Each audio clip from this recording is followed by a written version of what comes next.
For the people of rural Kyrgyzstan, the climate crisis is not a foreign concern. It's directly affecting their daily lives.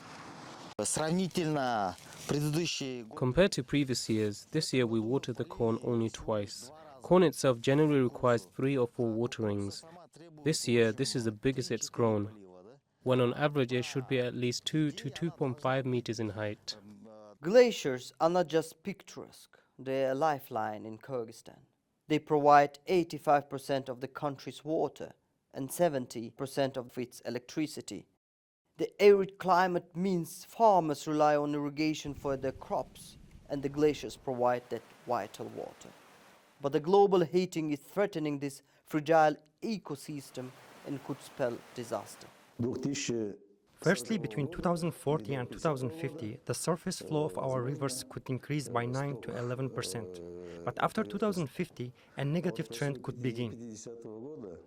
Faced with this crisis, the Kyrgyz government is acting. We have adopted a new roadmap.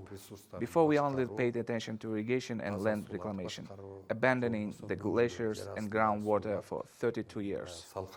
The UN has also made the climate crisis a priority issue in Kyrgyzstan. It provides support for the government both at policy level and at national level. We are also supporting the government in developing the National Adaptation Plan, which is very important for climate change.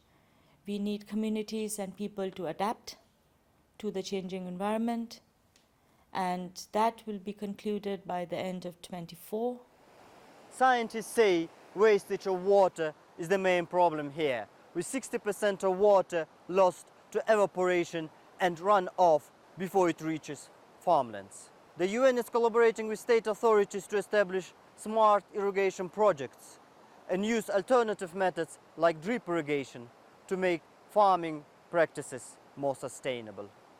In the face of shrinking glaciers, Kyrgyzstan is doing what it can to adapt to the changing environment and prepare for the future, meaning it's only a matter of time before farmers like Dulombek reap the benefits. Ilkham Umarakhunov, TRT World, Bishkek.